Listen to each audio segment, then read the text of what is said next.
बिस्मिल्लाहिर्रहमानिर्रहीम। अस्सलाम वालेकुम।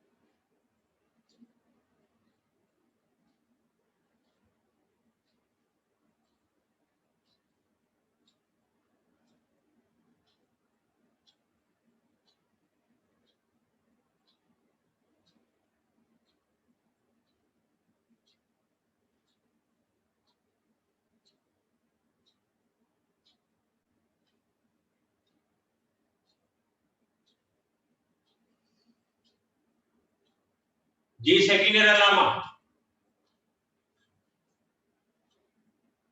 तो आज की क्लास में हम टॉपिक पढ़ने जा रहे हैं ट्रांसफार्मर का।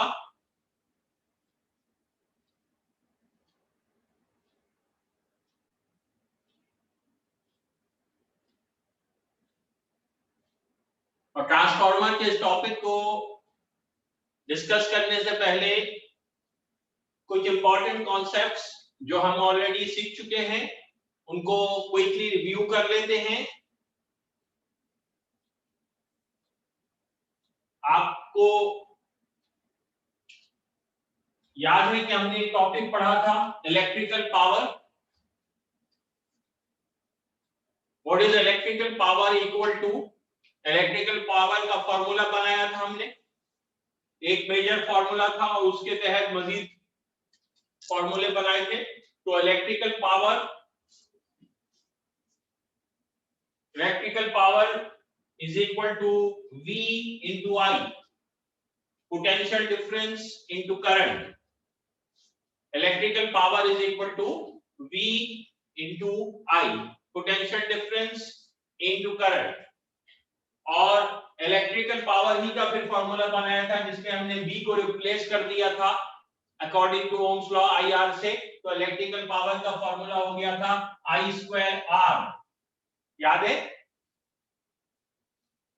प्रैक्टिकल यूजेज के लिए आपको एक बात बताऊं कि इन दोनों में से इलेक्ट्रिकल पावर यूज्ड और इलेक्ट्रिकल पावर लॉस, तो एक तरफ हो रहा है पावर लॉस, एक तरफ हो रहा है पावर यूज्ड। तो इलेक्ट्रिकल पावर यूज्ड के लिए हम जनरली फॉर्मूला यूज करते हैं V इंटू I। और इलेक्ट्रिकल पावर लॉस क्यों होता है, किसी भी सर्किट में एनर्जी लॉस क्यों होती है, पावर लॉस क्यों होता है, रेजिस्टेंस की वजह से। तो याद रखने के लिए आसान कॉन्सेप्ट है कि जब पावर लॉस की बात करेंगे तो फॉर्मूला यूज करेंगे I square R।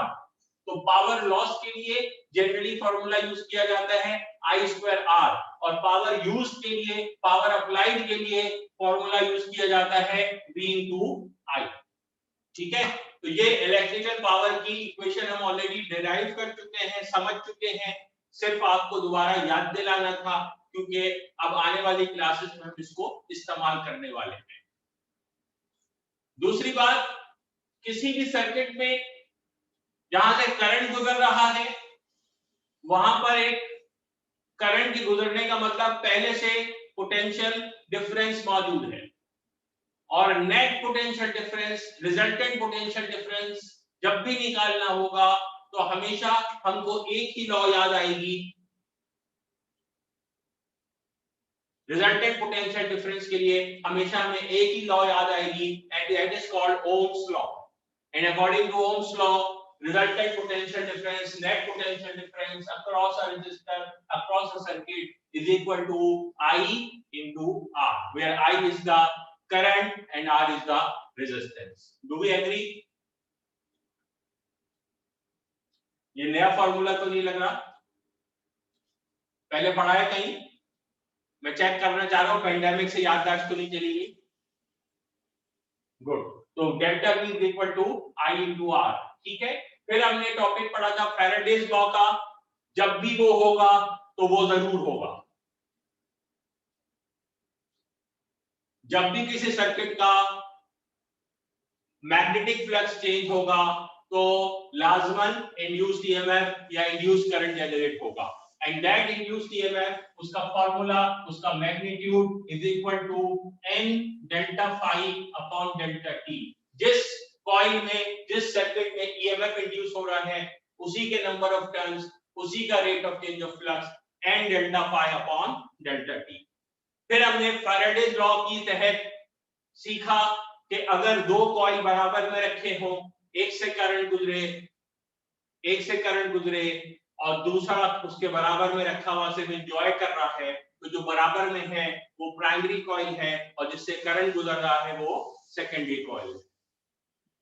Very good, जाग रहे हैं अभी तक। जो जिसमें से करंट गुजर रहा है वो प्राइमरी कॉइल है और जो बराबर में रखा है वो सेकेंडरी कॉइल है। तो अगर प्राइमरी कॉइल का करंट चेंज करते हैं तो सेकेंडरी कॉइल में फ्लक्स चेंज होता है, सेकेंडरी कॉइल में खुद ब खुद करंट जनरेट हो जाता है और उसे कहते हैं mutual induction, mutually induced EMF, mutually induced current. लेकिन सेकेंडरी कॉइल में जब ये हो रहा होता है तो उसका खुद प्राइमरी कॉइल का भी फ्लक्स चेंज हो रहा होता है और उसे कहते हैं self induced EMF, self induction process is called self induction, current is called self induced current या बैक करंट भी उसे कहते हैं। बैक करंट क्यों कहते हैं उसे?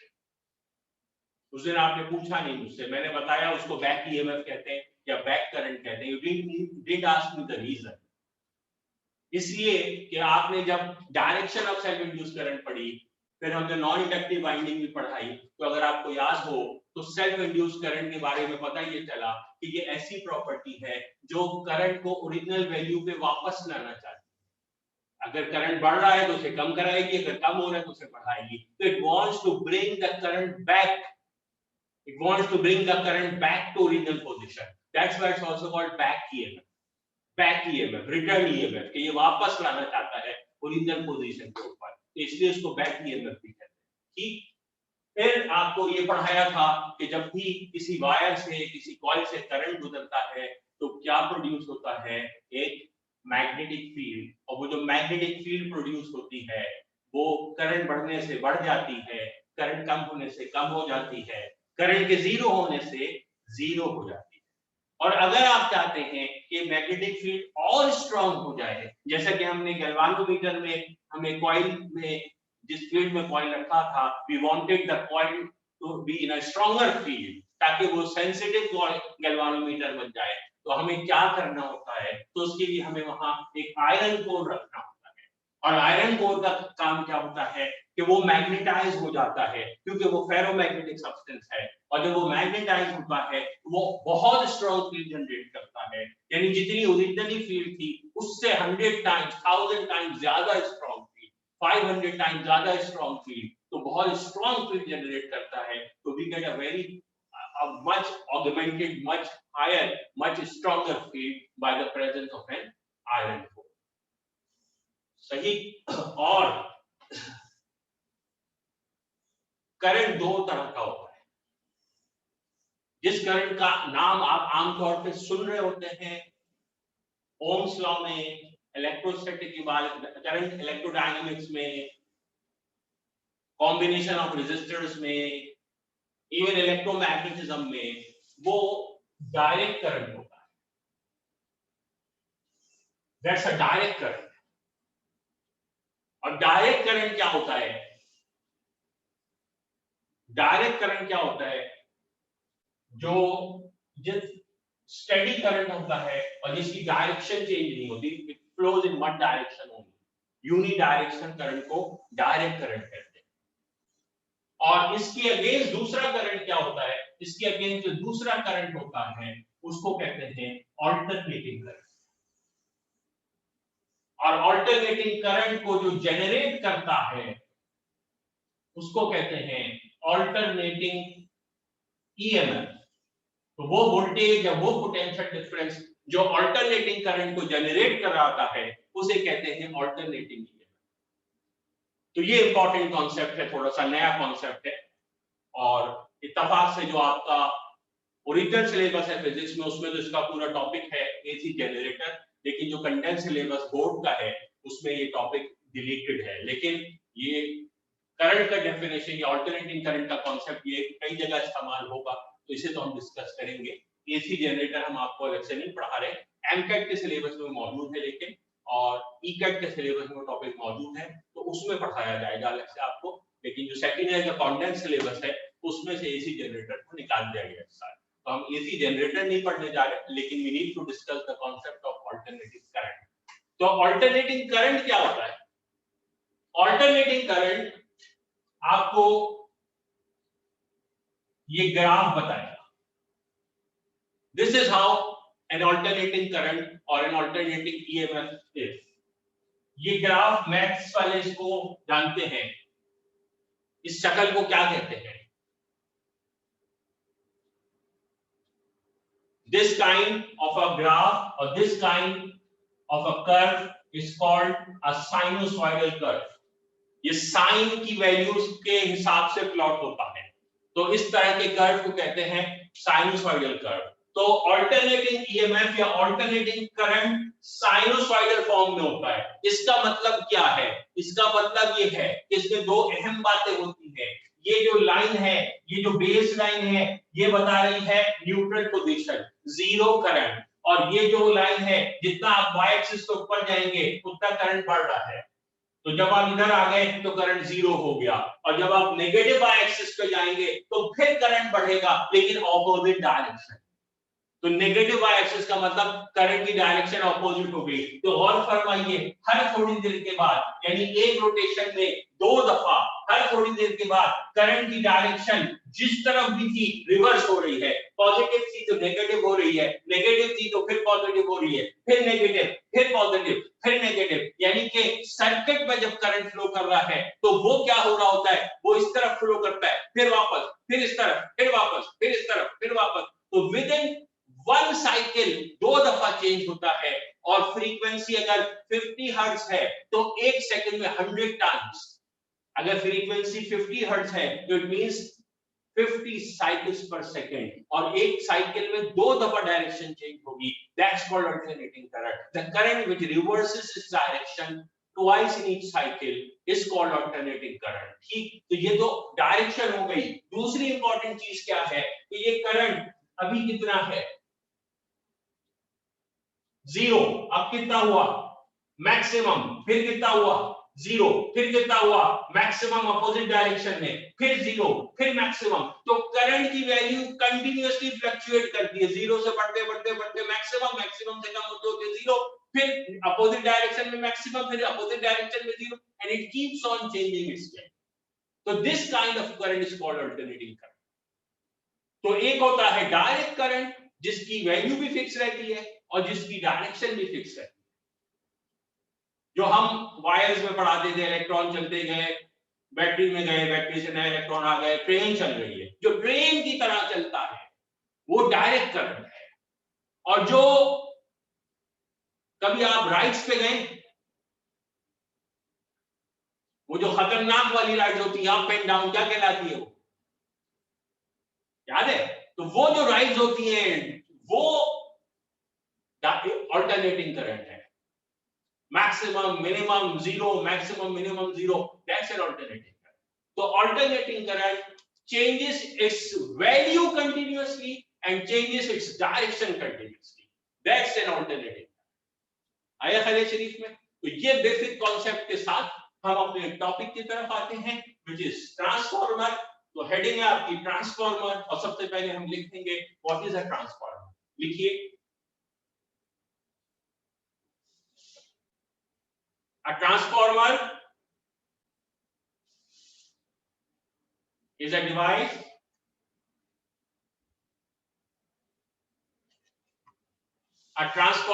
device which utilizes the principle of mutual induction.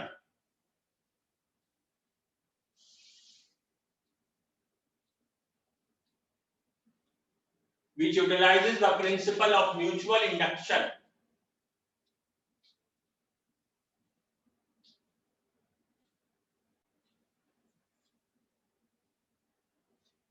It transforms a small alternating EMF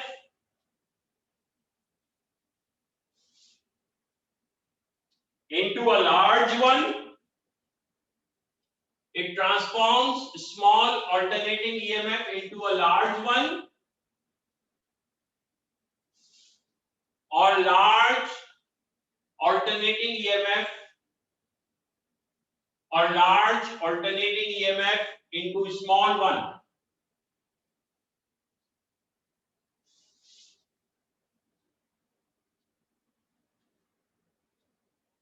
Or large alternating EMF into small one. तो ट्रांसफार्मर क्या होता है? एक इंस्ट्रूमेंट है, जैसे गैल्वानोमीटर, ऐसे ही transformer is an instrument, works on the principle of mutual induction. और काम क्या है उसका? इट ट्रांसफॉर्म्स, इसलिए इसे ट्रांसफार्मर कहते हैं। It transforms what?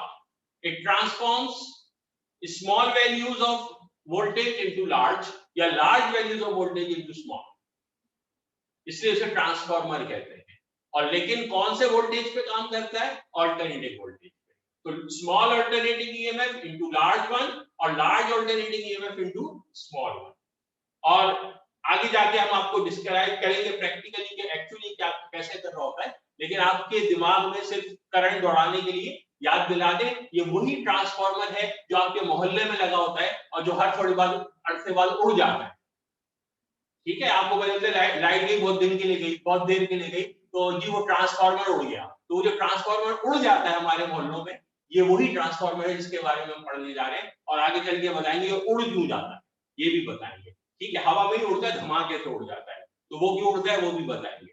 ठीक, ओके, नई लाइन से construction.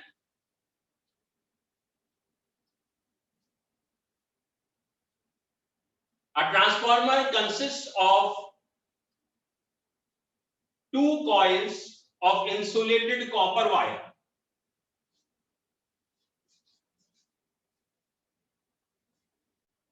A transformer consists of two coils of insulated copper wire.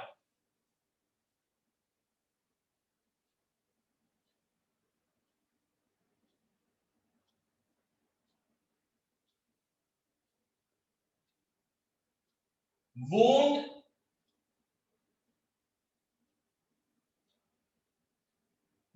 on top of each other,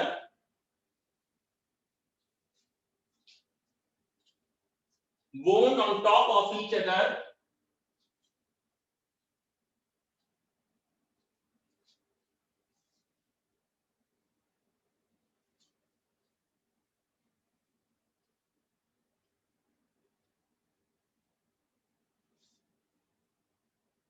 on a soft iron core. Wound on top of each other on a soft iron core.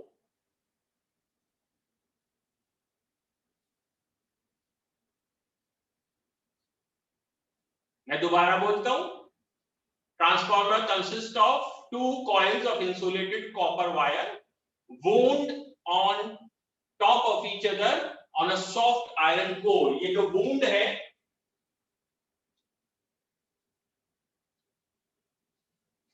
ये वो नहीं है जो आपके दिल में लग जाता है, वो नाउन वाला wound होता है। ये वाइन की पास फॉर्म है, वाइन की सेकंड फॉर्म है wound। ठीक है, लिपटा हुआ, वाइंडिंग जिससे निकला है, लिपटा हुआ। तो क्या किया आपने? एक आयरन कोर लिया, ये रेड कलर में मैंने आयरन कोर बनाया, और इस आयरन कोर के ऊपर इंसुलेटेड कॉपर वायर लेंगे, और इंसुलेटेड कॉपर वायर से पहले एक कॉइल चढ़ा देंगे,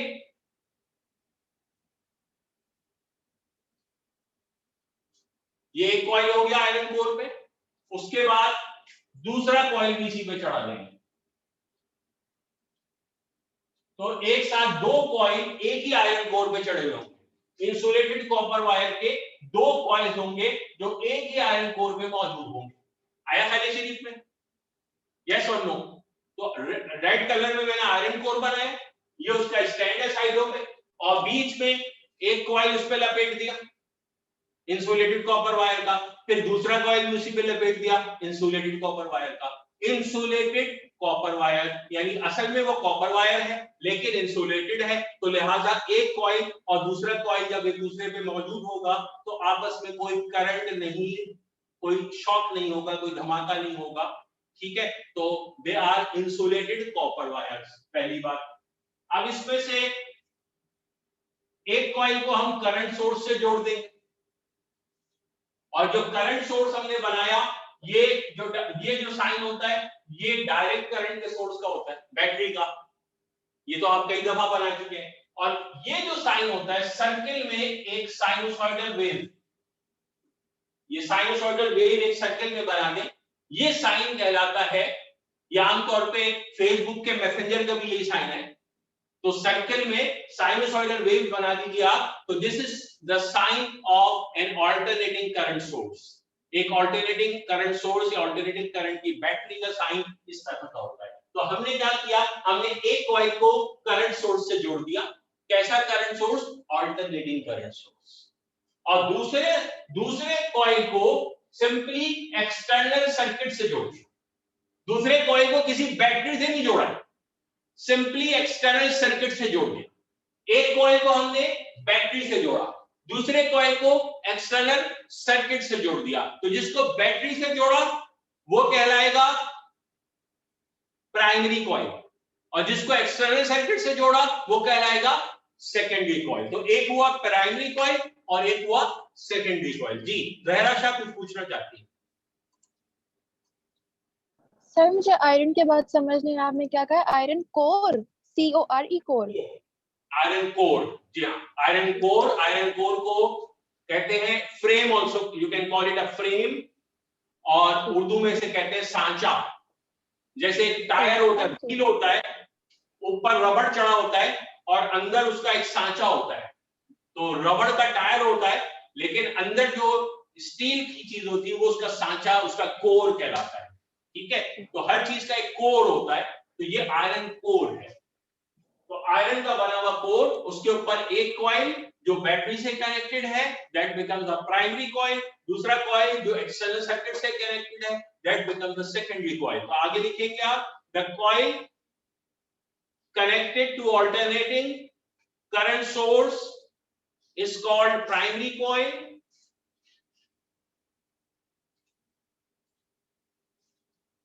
The coil connected to alternating current source is called primary coil, and the coil connected to external circuit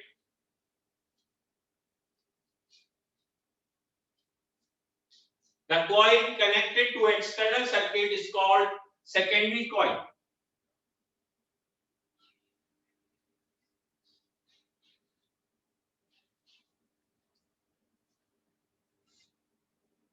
The coil connected to external circuit is called secondary coil.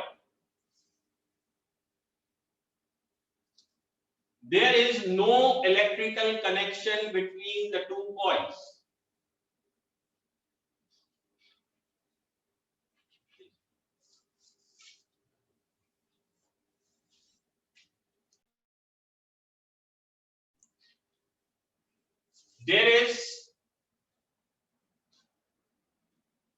There is no electrical connection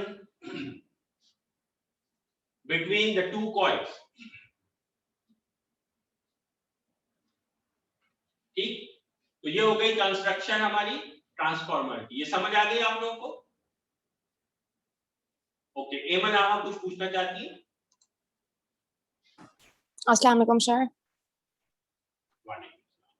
sir आप repeat कर दें, the coil connected to, वहां से mix up करते हैं। The coil connected to alternating current source is called primary coil,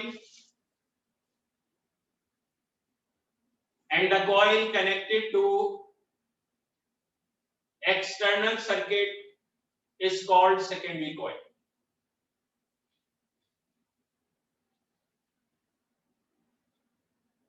There is no electrical connection between the two coils.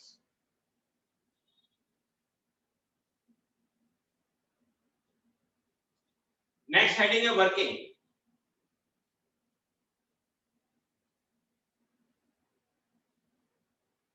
When a current is passed in the primary coil,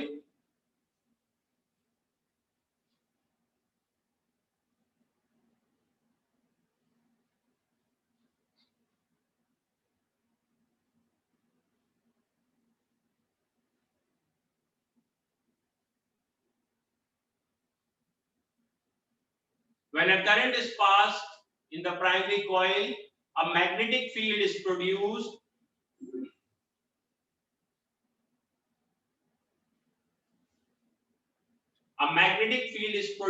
which also passes through the secondary coil, which also passes through the iron core and hence the secondary coil.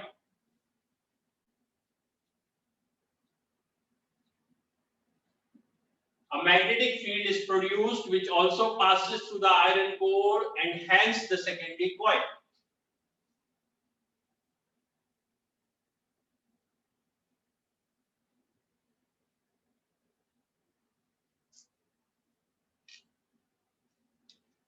Due to the presence of iron core,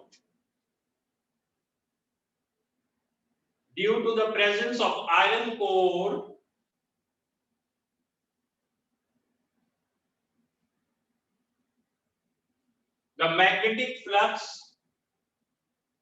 passing through the primary coil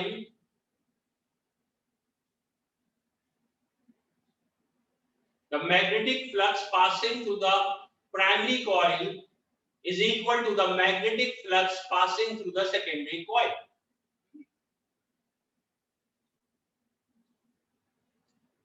Is equal to the magnetic flux passing through the secondary coil.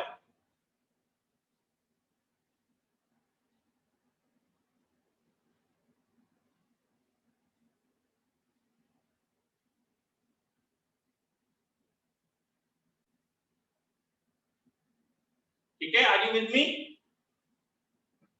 Simple है concept. Primary coil है, secondary coil है।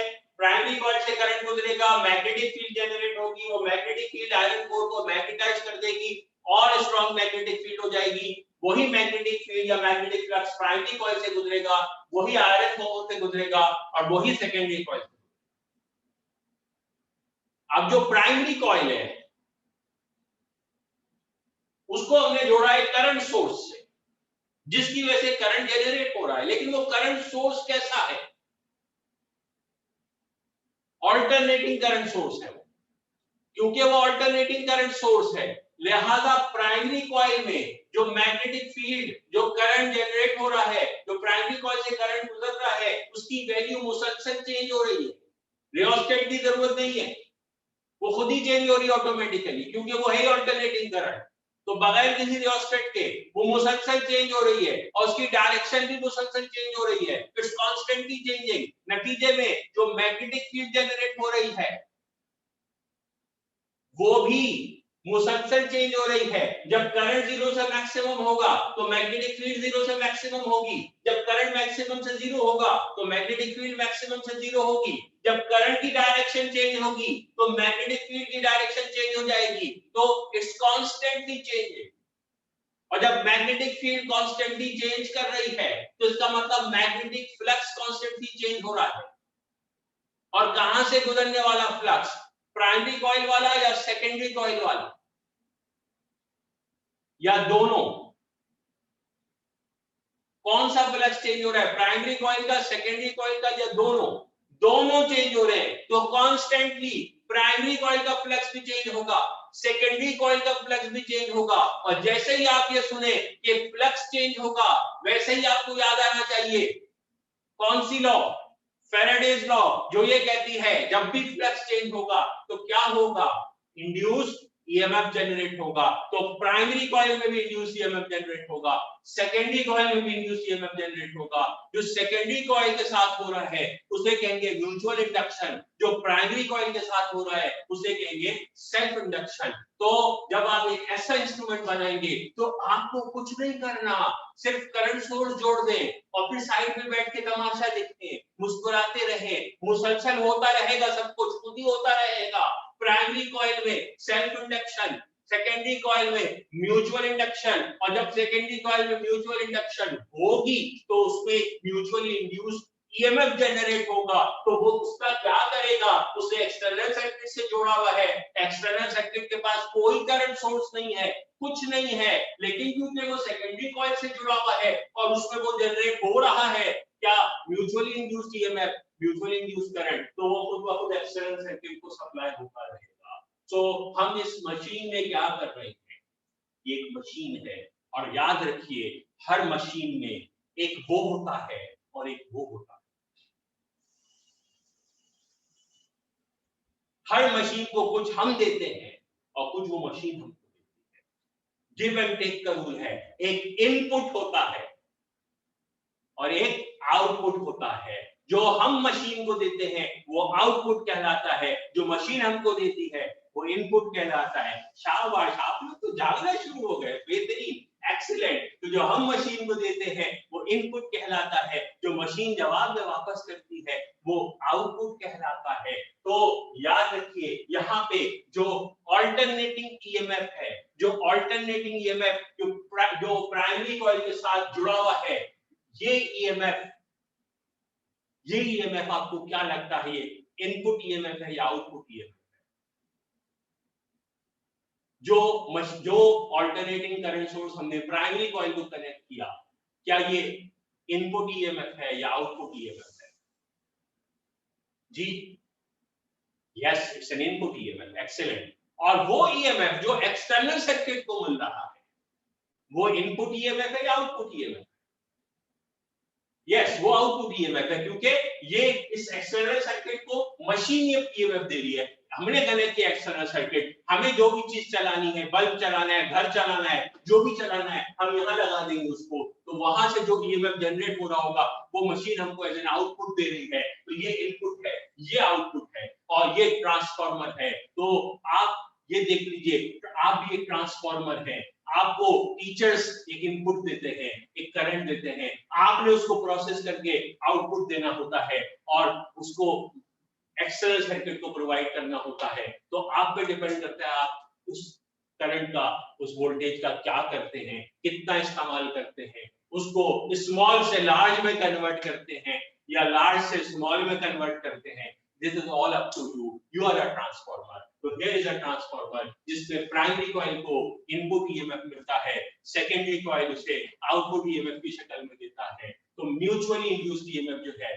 जो mutual induction से निकल रहा है, वो output EMF है। इसलिए हमने कहा transformer utilises the principle of mutual induction. Transformer utilises the principle of mutual induction. ठीक है, तो अब आगे लिखिए।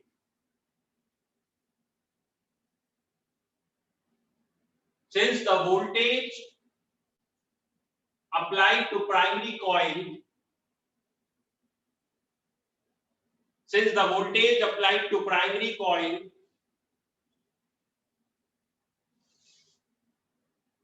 is an alternating EMF,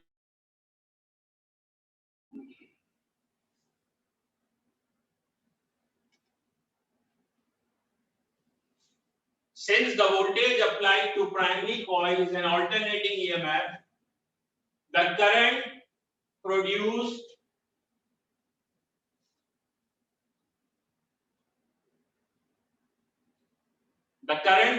in primary coil is also an alternating EMF.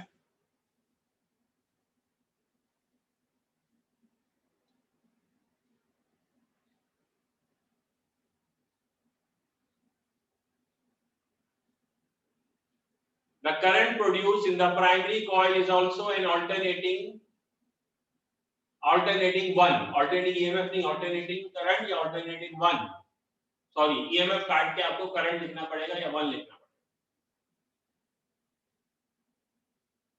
Hence the magnetic field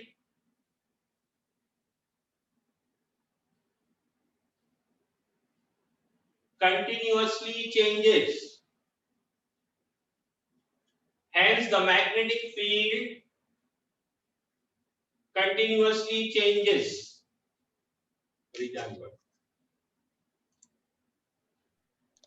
Asangam sir, can you repeat from starting?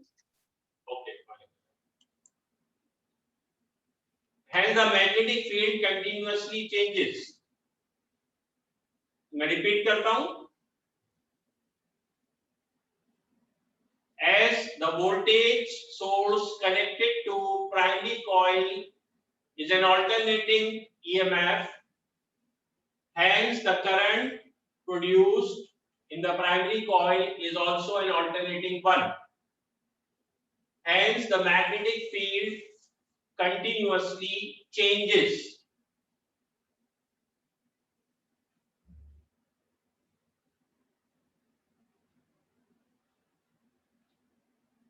And the magnetic flux passing through primary and secondary coil, magnetic flux passing through primary and secondary coil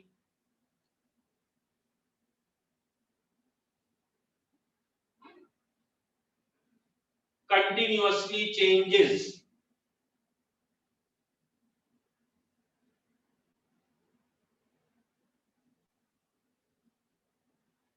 Magnetic flux passing through primary and secondary coils continuously changes.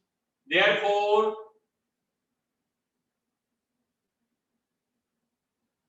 a mutually induced EMF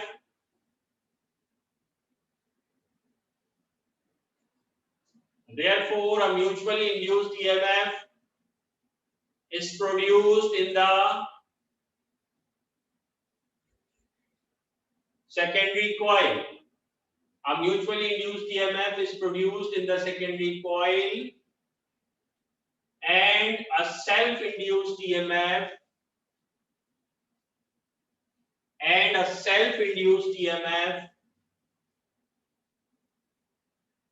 bracket में लिखेंगे back EMF. Self induced EMF के bracket में लिखेंगे back EMF is produced in the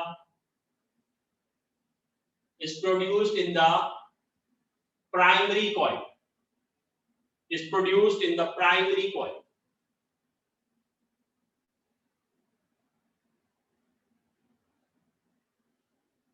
ठीक. Next heading है mathematical expression.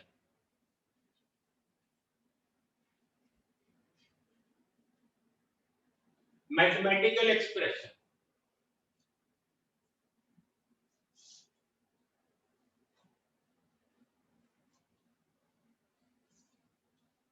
तो अब गौर फरमाएं, तो हम टोटल कितने ईएमएफ की बात कर रहे हैं? 1 2 3 4. टोटल कितने ईएमएफ की बात करें? 1 2 3 4.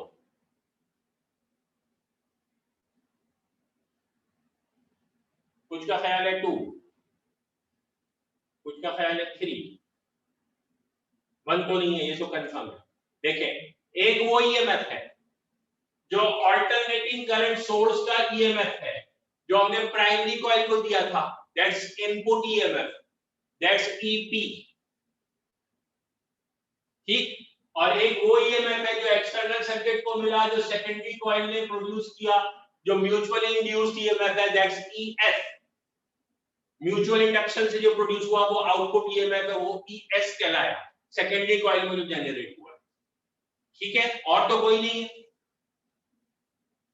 एक और है. वो कौन सा है? जो प्राइमरी कॉइल में सेल्फ इंडक्शन से एक और ईएमएफ जनरेट हुआ. तो प्राइमरी कॉइल में बैक वक्त 2 ईएमएफ है. एक पहले से था, एक उसके चेंज होने से नया जनरेट हुआ. That's called self induced EMF और बैक ईएमएफ, ईपी. तो एक ईपी है, एक ईएफ है और एक ईबी है, बैक ईएमएफ. ठीक. तो टोटल 3 हो गए. तो we are talking about 3 EMFs. अब इसमें बड़ी इंटरेस्टिंग सिचुएशन है. इन 3 में से एक ईपी है, नंबर 1. अब हम जब भी बात करेंगे इशारों की जबान में एक दूसरे से, साइन लैंग्वेज में, तो हम अप्लाइड ईएमएफ के लिए नंबर 1 लिखेंगे, बोलेंगे. और आउटपुट ईएमएफ के लिए या म्यूचुअली इंड्यूस ईएमएफ के लिए नंबर 3 बोलेंगे, और बीच वाला कौन सा है? Back EMF, self induced EMF. तो नंबर 1, नंबर 2, नंबर 3, 3 ईएमएफ है। इन 3 में से 2 ईएमएफ ऐसे हैं जिसकी इक्वेशन फैराडेज लॉ से मिल सकती है, और एक ईएमएफ ऐसा है जिसकी इक्वेशन फैराडेज लॉ से नहीं मिल सकती। हिंट मैंने दे दिया आपको, 3 में से 2 ईएमएफ ऐसे हैं जिसकी इक्वेशन फैराडेज लॉ से मिल सकती है, यानी जिसके लिए फैराडेज लॉ अप्लाई हो सकती है, और एक ईएमएफ ऐसा है जिसके लिए फैराडेज लॉ अप्लाई नहीं हो सकती। कौन सा वाला जिसके लिए फैराडेज लॉ अप्लाई नहीं हो सकती? 1, 2 और 3। जिस पे फैराडेज लॉ अप्लाई नहीं हो सकती, 1, 2 और 3।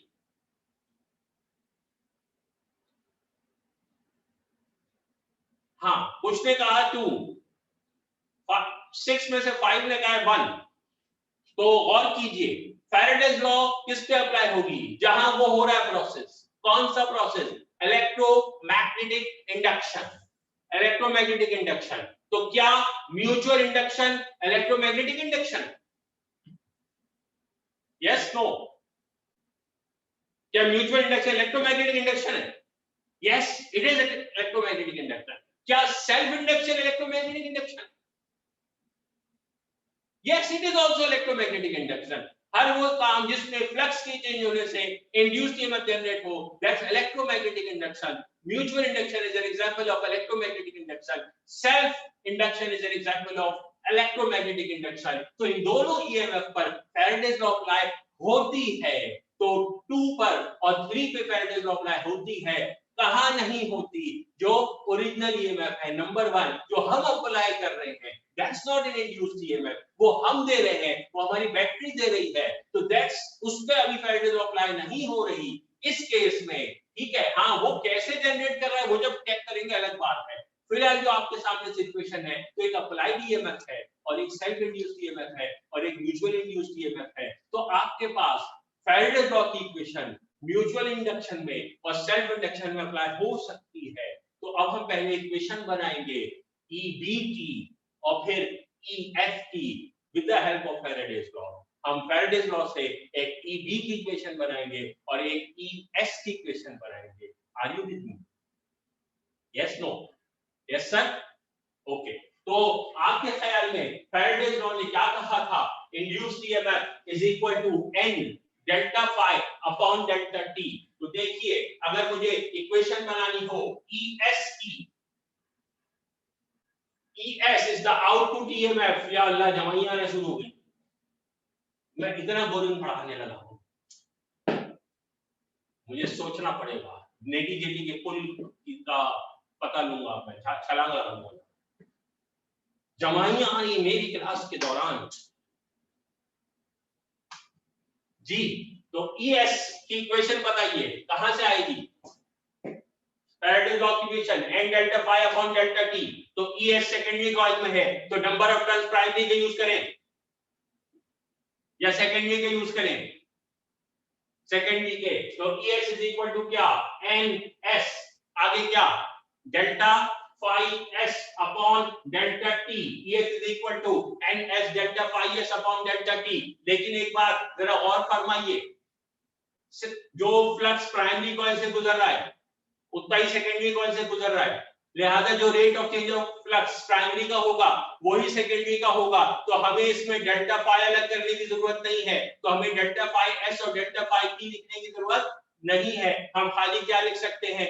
डेल्टा पाई अपॉन डेल्टा टी। ऐसा क्यों कर सकते हैं? क्योंकि rate of change of flux in the primary coil is equal to the rate of change of flux in the secondary coil. कहानी समझ आ रही है? ठीक। तो ES is equal to NS delta pi upon delta T और EB is equal to क्या?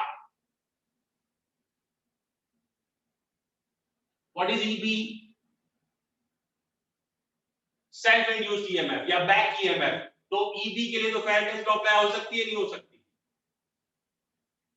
EB के लिए यस हो सकती है, बिल्कुल हो सकती है। तो EB is the induced EMF in the primary coil. तो प्राइमरी कॉइल के लिए नंबर ऑफ टर्न्स को क्या बोले?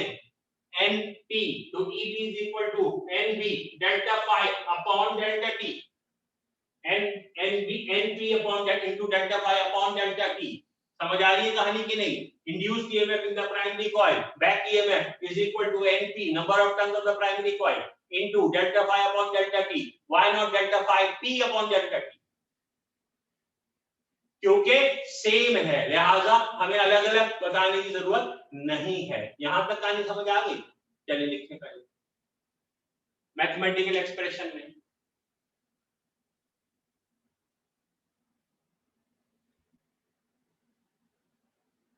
If NP is number of turns of primary coil,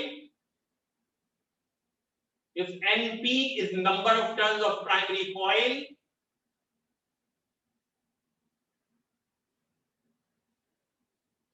and delta phi upon delta T is rate of change of flux in the primary coil.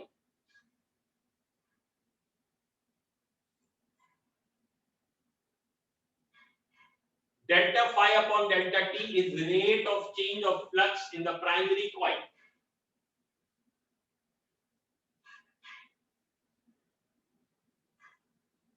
Then back EMF in the primary coil will be, then back EMF in the primary coil will be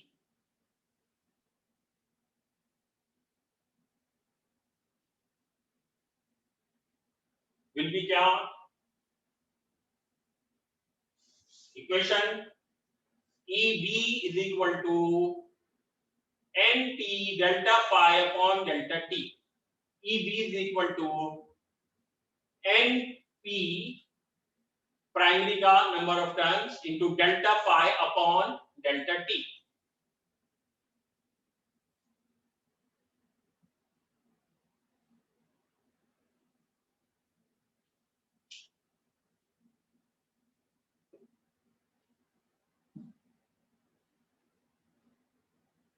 अंगड़ाइयां भी ले रहे भाई लोग, तो अभी तक सिर्फ जमाइयां आ रही थी और मैं सुबह अंगड़ाई लेता हूँ। अगर चाय वगैरह आती है, नाश्ता आता है, तो वो लड़का जो नाश्ता लाता है हमारे यहाँ, वो घर में काम करने के रखा हुआ है, तो मैं अंगड़ाई लेता हूँ तो कहता है क्या हुआ, गाड़ी स्टार्ट नहीं हो रही, बैटरी ऑन नहीं हो रही। तो आप लोग अब तो 3 बजे 4 बजने वाले, आपकी बैटरी ऑन नहीं हो रही जी। तो ईवी तो समझ आ गया ना?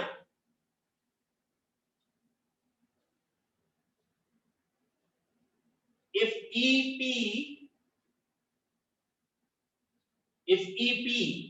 Pakistan, P for Pakistan, if EP is the applied EMF to primary coil,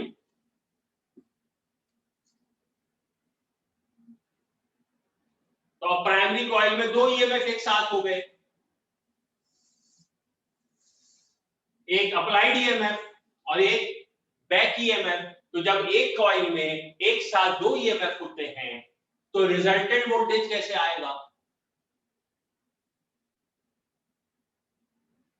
अगर एक कॉइल में एक साथ 2 EMF है, 2 वोल्टेजेस है, तो रिजल्टेंट वोल्टेज कैसे निकालेंगे? हाँ, लोग कह रहे हैं माइनस करेंगे। मैं आपको बताता हूं कि क्या करेंगे। 2 में से एक सूरतें होंगी, या तो दोनों वोल्टेज एक दूसरे को सपोर्ट कर रहे होंगे, यानी दोनों की डायरेक्शन, दोनों सेम डायरेक्शन में करंट दे दें। ऐसा हो सकता है ना, सेल्फ इंड्यूस्ड ईएमएफ भी उसी डायरेक्शन में प्रोड्यूस हो जिस डायरेक्शन में ओरिजिनल ईएमएफ था। तो दोनों ईएमएफ या तो एक दूसरे को सपोर्ट करें, दोनों की पोलैरिटी सेम हो, दोनों का करंट सेम डायरेक्शन में आए, या दोनों ईएमएफ अपोजिट डायरेक्शन में करंट जनरेट करें, दोनों की पोलैरिटी अपोजिट हो। तो या तो दोनों ईएमएफ सपोर्ट कर रहे होंगे या अपोज कर रहे होंगे, दोनों सूरतें हो सकती है। You don't know, it depends कि whether the current is in the same direction और इन द अपोजिट डायरेक्शन। और ये भी मुसलसल चेंज हो सकता है, क्योंकि करंट बढ़ेगा भी और कम भी होगा। It's constantly changing current. तो जब करंट बढ़ता है तो self induced current opposite direction में आता है, जब करंट कम होता है तो self induced current same direction में आता है। तो हम दोनों सूरतों के लिए इक्वेशन बना लेते हैं, मसला ये हल हो जाएगा। पहले मानते हैं कि फर्ज कीजिए कि बैक ईएमएफ और प्राइमरी ईएमएफ एक दूसरे को कैंसिल कर रहे हैं, अपोजिट डायरेक्शन। तो अगर दोनों अपोजिट डायरेक्शन में होंगे तो जब दो वोल्टेजेस लड़ रहे होते हैं, अपोजिट डायरेक्शन में होते हैं, दोनों को एक दूसरे से माइनस करते हैं। तो एक हो गया अप्लाइड ईएमएफ, एक हो गया बैक ईएमएफ। तो रिजल्टेंट वोल्टेज बराबर होगा, रिजल्टेंट पोटेंशियल डिफरेंस बराबर होगा ईपी माइनस ईपी। तो प्राइमरी कॉइल में जो रिजल्टेंट वोल्टेज निकलेगा वो एक से दूसरे को माइनस करके निकलेगा। EP minus EP is equal to resultant voltage. Agree? Yes? अच्छा, अब रिजल्टेंट वोल्टेज किसके बराबर होता है according to Ohm's law? According to Ohm's law resultant voltage is equal to resultant current into resistance. तो प्राइमरी कॉइल की resistance और primary coil में इन दोनों की लड़ाई के बाद बचने वाला करंट, रिजल्टेंट करंट। तो ये हो गया EP minus EB is equal to IR. Now what is R? Resistance किसकी? प्राइमरी कॉइल की। प्राइमरी कॉइल किससे बना हुआ है? इंसुलेटर से बना हुआ है? नहीं, इंसुलेटेड कॉपर वायर से बना हुआ है। कॉपर वायर की रेजिस्टेंस कैसी होती है? बहुत ज्यादा या बहुत कम?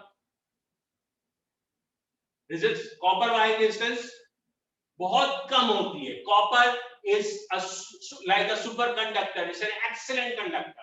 हर जगह पे कॉपर वायर, टीवी पे जितने ऐड चलते हैं copper wire, 199.99% copper wire.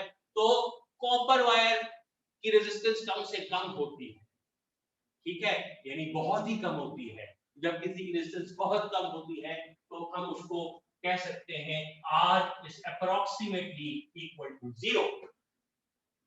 And when R is approximately equal to 0, तो I into 0 का आंसर आएगा 0।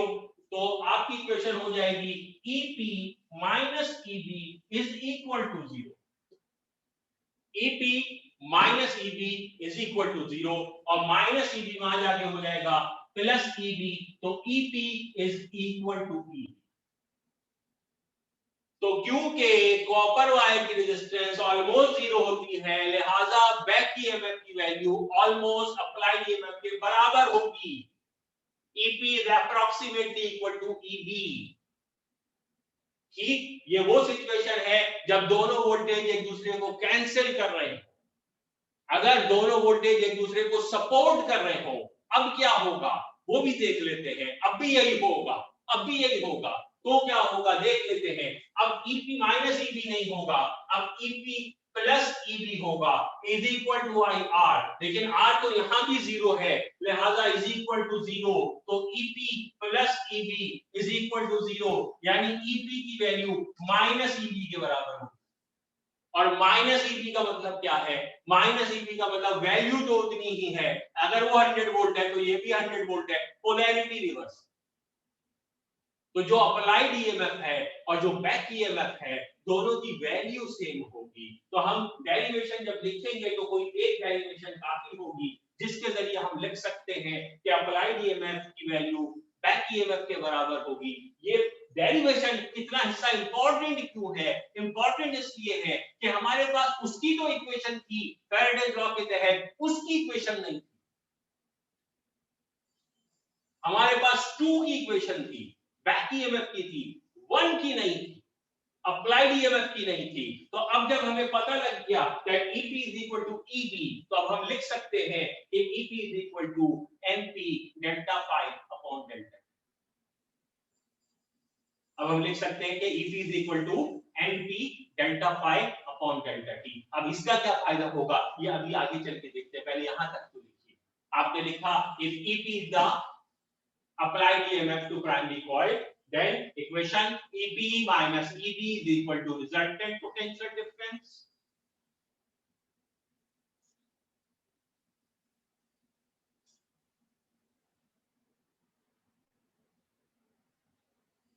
EP minus EB is equal to resultant potential difference, और फिर EP minus EB is equal to IR. EP minus EB is equal to IR. यहां बताना पड़ेगा EP minus EB is equal to IR. यह बताना पड़ेगा कि where I is the resultant current in primary, I is the resultant current in primary, and R is the resistance of primary. R is the resistance of primary. R is the resistance of primary.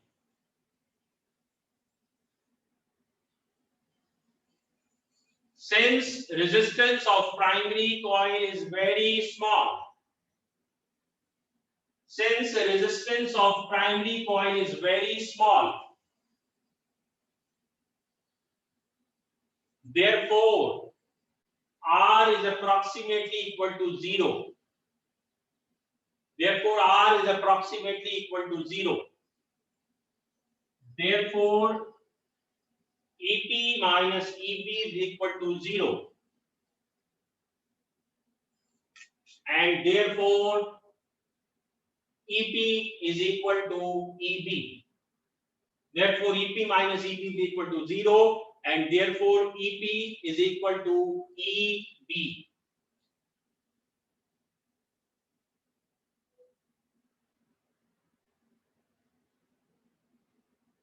ठीक है? Therefore EP is equal to EB, और इसको हम equation 1 कह देते हैं क्योंकि हमें इसे यूज करना होगा आगे. इसको हम इक्वेशन 1 कह देते हैं. तो अब लिखेंगे from equation 1,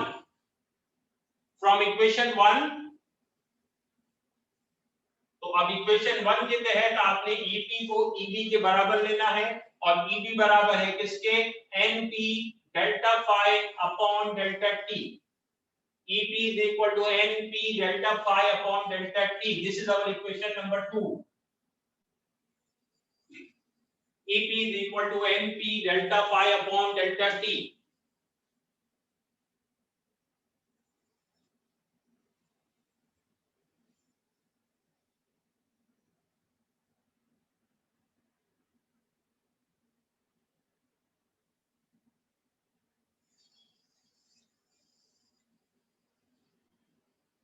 Since rate of change of flux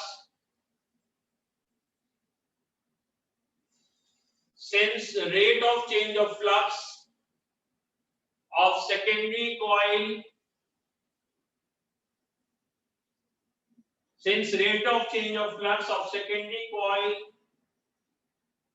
is equal to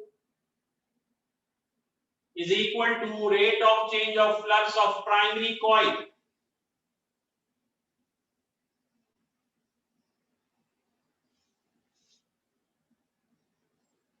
is equal to rate of change of flux in primary coil, comma,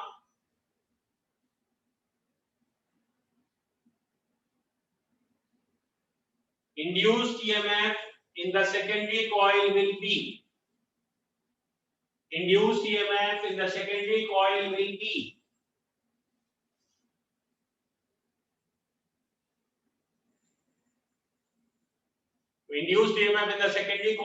क्या? Equation ES is equal to NS delta phi upon delta T. ES is equal to NS delta phi upon delta T. This is our equation number 3. और यहां बताना पड़ेगा क्या चीज नहीं आई, number of turns. NS नया आया. देखिए ES को तो हमने बता दिया क्या है, induced EMF in the secondary coil, और डेल्टा पाई अपॉन डेल्टा टी को हमने बता दिया कि since rate of change of flux in the primary is equal to rate of change of flux in the secondary. तो ये ऑलरेडी डिफाइंड है. तो अब क्या रह गया? खाली ns नई चीज आई है, तो लिखेंगे where ns is number of turns of secondary coil, where ns is number of turns of secondary coil.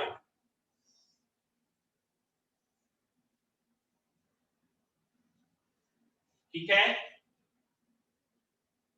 देखिए आसान डेरिवेशन है, अलग खानों में रखें कोई प्रॉब्लम नहीं होगी। अगर ईएमएफ को मिक्स करेंगे, कॉन्सेप्ट से नहीं चलेंगे तो कंफ्यूज होते रहेंगे। 3 ईएमएफ हैं, 2 प्राइमरी के अंदर, 1 सेकेंडरी में। प्राइमरी में पहला इनपुट ईएमएफ है जो हमने दिया, दूसरा इंड्यूस्ड ईएमएफ है जो बैक ईएमएफ है, और तीसरा सेकेंडरी के अंदर वो है जो आउटपुट ईएमएफ है या म्यूचुअली इंड्यूस्ड ईएमएफ है। तो हमारे पास सेकेंडरी ईएमएफ के लिए, आउटपुट ईएमएफ के लिए, म्यूचुअल इंडक्शन के लिए फैराडेज लॉ की इक्वेशन थी। हमारे पास बैक ईएमएफ के लिए, सेल्फ इंड्यूस्ड ईएमएफ के लिए फैराडेज लॉ की इक्वेशन थी। हमारे पास अप्लाइड ईएमएफ के लिए इक्वेशन नहीं थी, तो हमने ये स्टेप किए कि जिससे हमें पता लग गया कि अप्लाइड ईएमएफ इत्तेफाक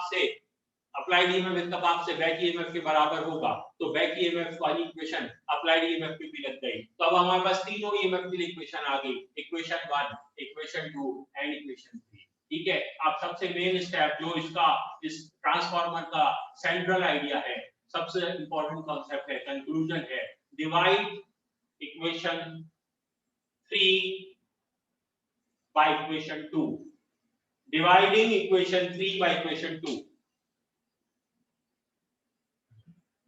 dividing equation 3 by equation 2।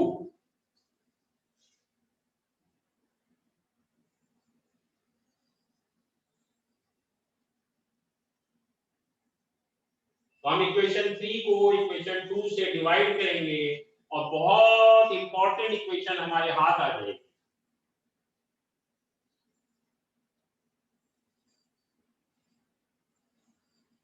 हम इक्वेशन 3 को इक्वेशन 2 से डिवाइड करेंगे और बहुत इंपॉर्टेंट इक्वेशन हमारे पास आ जाएगी। इक्वेशन 3 है ES के बारे में, which is equal to NS delta phi upon delta T, और इक्वेशन 2 है EP के बारे में, which is equal to NP delta phi upon delta T। तो हम इक्वेशन 3 को इक्वेशन 2 से डिवाइड करेंगे, तो अब आप देखिए कि क्या होने वाला है। तो क्या होने वाला है, ये हो जाएगा कैंसिल, डेल्टा पाई अपॉन डेल्टा टी हो गया कैंसिल, और बाकी बचा क्या, ES upon EP is equal to क्या, NS upon NP, ES upon EP is equal to NS upon NP। ये बहुत इंपॉर्टेंट इक्वेशन हमारे हाथ आ गई। ES क्या है और EP क्या है। तो ट्रांसफार्मर की जबान में, ट्रांसफार्मर कौन है, ट्रांसफार्मर एक मशीन है।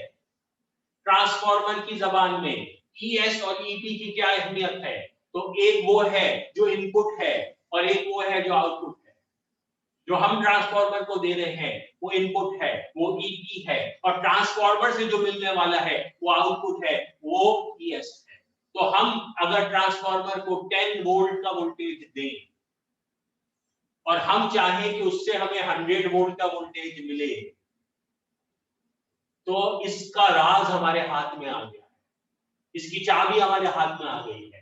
क्या, ES upon EP is equal to NS upon NP, क्योंकि प्राइमरी कॉइल के नंबर ऑफ टर्न हमारे हाथ में है, सेकेंडरी कॉइल के नंबर ऑफ टर्न हमारे हाथ में है।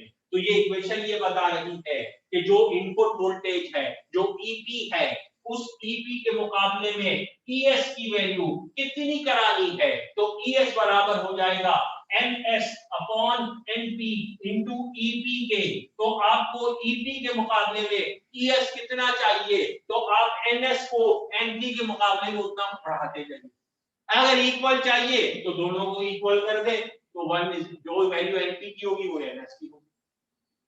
अगर आपको ज्यादा चाहिए तो number of turns of secondary coil बढ़ा दे। अगर आपको ES की वैल्यू 10 टाइम्स चाहिए EP के, तो number of turns of secondary coil number of turns of primary coil के मुकाबले में 10 टाइम्स बढ़ा दे।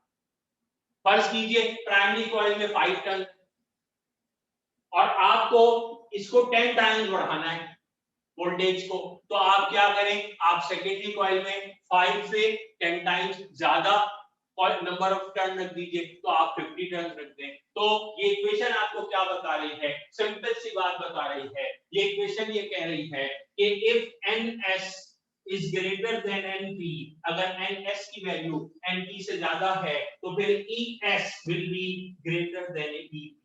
अगर number of turns of secondary coil is greater than the number of turns of primary coil, तो खुद ब खुद जो आउटपुट ईएमएफ होगा वो इनपुट ईएमएफ से ज्यादा होगा।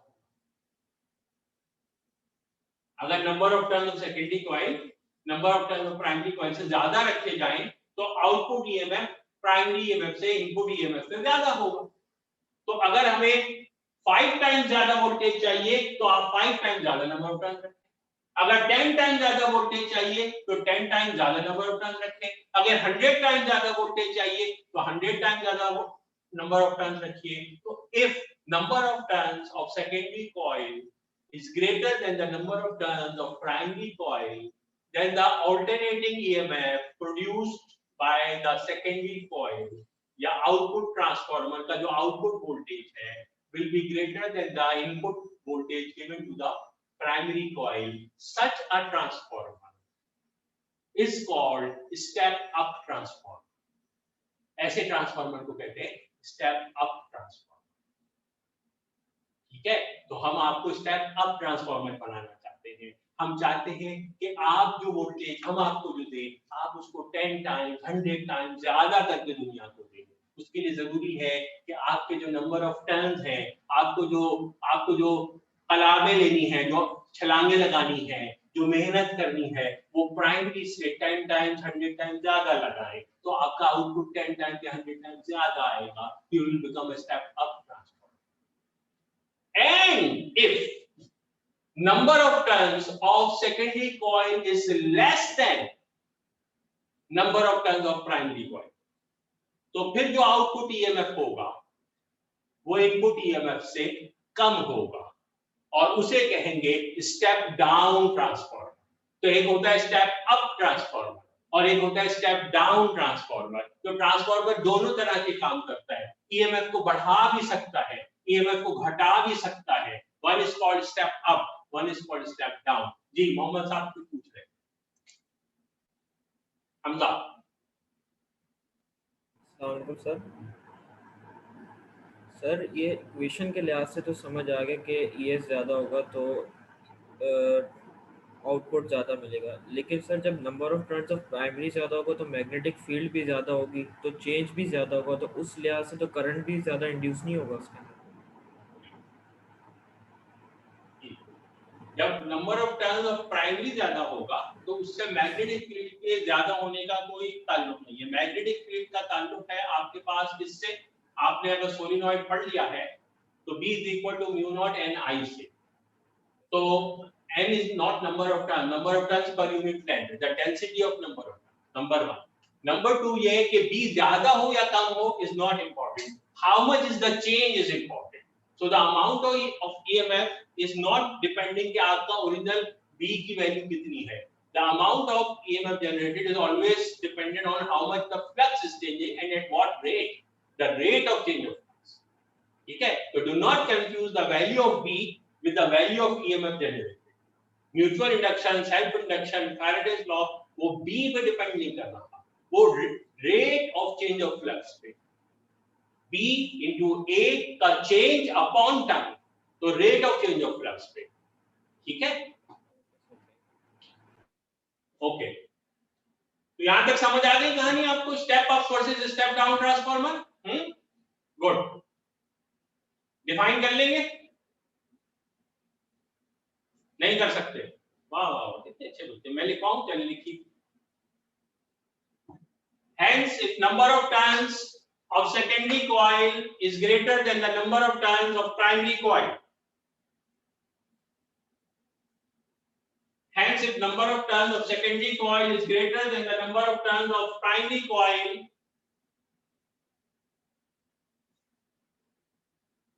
comma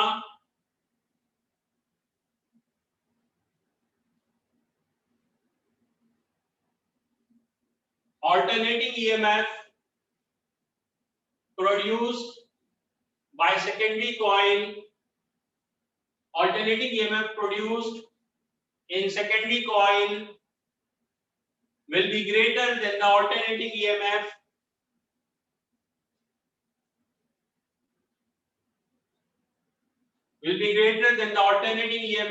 applied to primary coil. Will be greater than the alternating EMF applied to primary coil.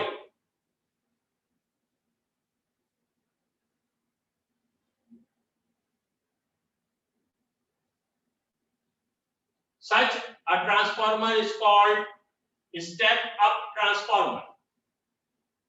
Such a transformer is called step-up transformer.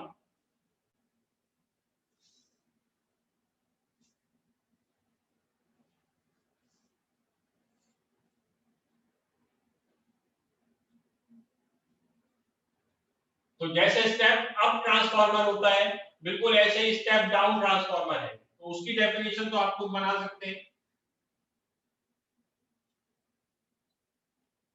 मैंने आपको स्टेप अप ट्रांसफार्मर की डेफिनेशन लिखवाई, गौर से दोबारा सुन लीजिए। If the number of turns of secondary coil is greater than the number of turns of primary coil, then alternating EMF produced in the secondary coil is greater than the alternating EMF applied to primary coil. Such a transformer is called step up transformer.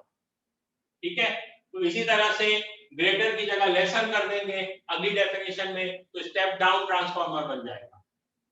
ठीक है, मैं 2-3 minute और लूंगा।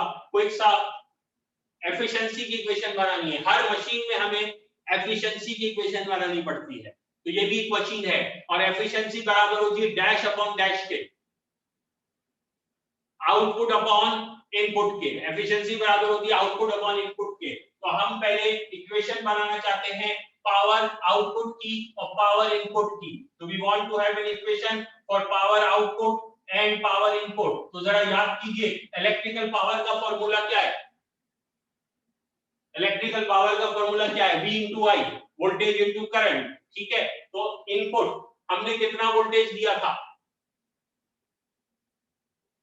3 ही तो voltage है, 3 ही तो EMF है यहाँ पर, एक ईपी, एक ईबी, एक ईएस। तो हमने तीनों का नाम भी रखा है। तो हमने कितना वोल्टेज दिया था?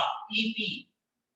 फर्ज कीजिए उसकी वजह से करंट जनरेट हुआ आईपी, तो पावर इनपुट बराबर हुआ ईपी आईपी के। यस, पावर आउटपुट कितना हुआ?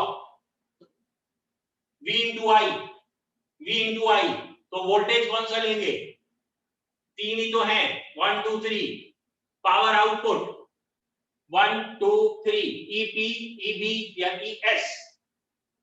ES, yes। तो power output is the one at the secondary coil, voltage at the secondary coil into current in the secondary coil, IS। तो power बराबर होती है V into I के। तो power input EP, IP, power output ES, IS। तो efficiency of transformer is equal to power output upon power input. Agree? Efficiency का formula याद है, आउटपुट अपॉन इनपुट। तो ये हो जाएगा क्या? Is equal to ES IS upon EP IP। That's the formula for efficiency, ES IS upon EP IP। और एक स्टेप और आगे कर सकते हैं आप। ये किसके बराबर है? ES अपॉन EP किसके बराबर है? अभी आपने ड्राइव की इक्वेशन, तो ES अपॉन EP बराबर है NS अपॉन NP के। तो आपकी इक्वेशन हो जाएगी NS IS upon NP IP। तो एफिशिएंसी ऑफ ट्रांसफार्मर का formula ES IS upon EP IP और NS IS upon NP IP। समझ आ गया? इसके मैं नोट्स आपको इस पेज के दे देता हूं। हमें नेक्स्ट क्लास में ट्रांसफार्मर के लिए सोर्सेज ऑफ पावर लॉस पढ़ना है और यूजेस ऑफ ट्रांसफार्मर पढ़ते हैं। बहुत इंपॉर्टेंट टॉपिक्स हैं ये, एग्जामिनेशन पॉइंट ऑफ व्यू से। ऑलमोस्ट हर साल ट्रांसफार्मर पे या तो न्यूमेरिकल आता है या कंस्ट्रक्शन वर्किंग आती है या uses and sources of power loss आते हैं। ठीक है, तो वो हम इंशाल्लाह सैटरडे की क्लास में पढ़ेंगे, वजह से लेंगे। अच्छा, एक चीज आपको बता दें, बहुत इंपॉर्टेंट पॉइंट है जो मैं डिस्कस करने जा रहा हूं आपसे। देखिए, जब भी अमन का दौर होता है ना, बहार का दौर होता है, अच्छी ठंडी ठंडी हवाएं चल रही होती हैं, फूल निकले होते हैं, फल आ रहे होते हैं, तो सब चैन से होते हैं, सब अच्छा लगता है। लेकिन जब कभी तूफान आता है, तेज हवाएं चलती हैं, अंधेरा छा जाता है, लगता है बस सब तबाह होने वाला है, तो उस वक्त पैनिक क्रिएट हो जाता है। और जब पैनिक क्रिएट होता है तो वो जो तूफान का खौफ होता है, उस वक्त हम अगर ये भूल जाएं कि हमारा घर क्या है, हमारा असली घर कौन है, और हमसे सिंसियर कौन है, और हमारा एंकर कौन है, जो दरख्त होता है उसकी रूट्स, तो फिर आप उस तूफान में गिर जाएंगे। और अगर आप अपनी रूट से कनेक्टेड रहें तो बड़े से बड़ा तूफान आपको हिला नहीं सकता। तो ऑलमोस्ट हर साल ऐसा होता है, जब इम्तिहान करीब आते हैं तो बच्चे जो है उनको लगता है तूफान आने वाला है, और इस साल तो क्योंकि पेंडेमिक भी है तो बच्चे पहले ही डरे हुए हैं, और ऊपर से जो पहले तो पीएमसी या एमकेट जो है वो हमेशा 2-3 महीने बाद होता था इंटर के इम्तिहान के, पहले तो उन्होंने कह दिया जी फौरन हो रहा है। अभी उन्होंने कहा था, अभी आप एमकेट के बच्चों को दिलाता देके फारिग हुए थे कि ईकेट की खबरें आने लगी कि वो जल्दी होगा। अच्छा, उसमें आधी खबरें झूठी भी थी। मसलन ईकेट के काफी बच्चों को किसी ने कह दिया कि एनईडी का भी टेस्ट जुलाई में हो रहा है। नहीं भाई, एनईडी का टेस्ट जुलाई में नहीं हो रहा। एनईडी के इंतहाई सीनियर मैनेजमेंट से मेरी डायरेक्ट राब्ता है, मैं नहीं डिस्क्लोज करूंगा कौन और कहां और कैसे, लेकिन एनईडी का एंटी टेस्ट अगस्त के लास्ट वीक में होगा, कंप्यूटर बेस्ड होगा, एनईडी में होगा, जैसे लास्ट ईयर उन्होंने लिया था वैसे ही होगा, बल्कि एमकेट भी एनईडी के कैंपस पे ही होगा। एमकेट का भी कंप्यूटर बेस्ड एग्जाम एनईडी के कैंपस पे होगा। तो 25 अगस्त या उसके अराउंड होगा, जुलाई में नहीं होगा। लेकिन जो भी वजह है तो बच्चे हो गए बेचैन। तो अब मुझे मैसेज आने शुरू हुए, सर सिलेबस जल्दी से खत्म करें, सर क्या कर रहे हैं आप, ये हो गया वो हो गया, क्या होने वाला है, पता नहीं वजह क्या हो जाए। तो अगर आप अपनी ही रूट्स को कसूरवार ठहराएंगे तो कुछ नहीं हो सकता। तो पहली बात ये याद है कि हम आपके साथ हैं हर जगह। आप रात के 3 बजे भी हमसे कहेंगे सर ये मसला हल करें, हम आपको हल करके देंगे। तो डोंट पैनिक, नंबर 1। यस, हमारा ओरिजिनल प्लान था कि हम 25 जून को सिलेबस खत्म करेंगे, मतलब ओरिजिनल से मुराद वो ओरिजिनल जब हमें नई डेट्स एग्जाम की दी गई थी बोर्ड की तरफ से कि आप 28 जुलाई से पेपर होंगे। जब हमें डेट्स मिली हुई थी मई की तो हमने कहा था कि हम अप्रैल में खत्म कर देंगे कोर्स। फिर लेकिन वो था दैट वाज बैक इन नवंबर दिसंबर, ठीक है। फिर नई डेट्स आई तो हमने नया प्लान बनाया कि जी हम 25 जून तक खत्म करेंगे, ताकि उसके बाद फिर हम ले उसके बाद याद रखिए कोई भी कोर्स टू अर्ली खत्म करना भी नुकसान होता है और टू लेट खत्म करना भी नुकसान होता है। It has to be a balance. आपके लिए 3 महीने पहले खत्म कर देते, लेकिन 3 महीने पहले खत्म करके आपका टेम्पो टूट चुका होता, आप वापस जीरो पे आ चुके होते, that would not be useful. So it has to be a tempo that has to be maintained. So there is always an optimum time. हर चीज का एक ऑप्टिमम टाइम होता है। आप खाना ज्यादा पका दे जल जाएगा, कम पकाए कच्चा रह जाएगा। It has to be cooked optimally, ठीक है। तो इसी तरीके से हम आपके साथ कर रहे हैं। 25 जून को हमने कहा उसको 17-18 जून तक लाने की कोशिश की जा रही है, और बल्कि कुछ बच्चों ने कहा और जल्दी कर दें, मतलब आज ही खत्म कर दें। भाई आज ही तो नहीं खत्म कर सकते ना, तो उसके लिए थोड़ी सी एक्स्ट्रा क्लासेस हमने जरूर कराई है, लेकिन एक्स्ट्रा क्लासेस हम इतनी नहीं करा सकते कि एक दिन में 24 घंटे 20 घंटे क्लास। अब वो मैंने सर जैन से कहा, सर आमिर से कहा, भाई जल्दी जल्दी एक्स्ट्रा क्लास कराएं, एज अर्ली एज पॉसिबल खत्म करें, ताकि बच्चे एंट्री टेस्ट पे भी फोकस कर सके। और ये भी बता दूं, तो इन बेचारों ने 6-7 घंटे की क्लास डाल दी। मैंने कल देखा, मैं खुद लिया, मैंने कहा अल्लाह, बच्चे तो गए। मैंने कहा ऐसा ना हो 2-4 बच्चे छलांग लगा दें नीचे। तो फिर मैंने कहा भाई हाथ हौला रखे, इंसान के बच्चे मशीन के बच्चे नहीं निकले, तो इनको जो है जरा थोड़ा सा हौला करके चले। लेकिन we will be going faster. Why? Only आपको पता है कि हम 1 महीने का कोर्स कोशिश कर रहे हैं 15 दिन में खत्म कराते, ताकि आप उसके बाद हम फोकस कर सकें 2 चीजों पे। एक एप्टीट्यूड टेस्ट पे, हमसे मुराद आप भी, when we are हम, it is me and you, ठीक है। It's never me or only or it's never you only, it's always us। तो हम साथ से फोकस कर सकें एप्टीट्यूड टेस्ट पे भी, चाहे एमकेट हो, बीकेट हो या ईकेट हो। और हम इंटर पे भी फोकस करेंगे। ऐसा नहीं हम सेकंड ईयर वालों को भूल जाएंगे, खुदा हाफिज़, अल्लाह हाफिज़, अगले महीने अगले साल मुलाकात होगी, कौन है आप, ऐसा नहीं होगा। हम आपको भी लेके चलेंगे मजीद। अब आपको 2 हफ्ते बीच में एमसीक्यूज की प्रैक्टिस कराएंगे। तो will have practice of MCQs weekly, 2 या 3 क्लासें एमसीक्यू की भी होगी। और फिर 5 जुलाई के बाद हम आपके प्रीलिम्स लेंगे प्रॉपर, ठीक है, बोर्ड के पैटर्न पे। तो बीच में हम आपको 15 दिन का वक्फा देंगे ताकि आप थोड़ा सा रिलैक्स होके रिव्यू कर सके, और साथ साथ एमकेट और ईकेट की क्लासें होंगी, वो वाला वक्फा नहीं होगा, रेगुलर क्लासें भी होंगी और हफ्ते में 6 दिन होंगी इंशाल्लाह। तो लेकिन we will then focus more in the classes on your MCAT and ECAT, ठीक है। तो इंशाल्लाह सैटरडे को मिलते हैं। अल्लाह।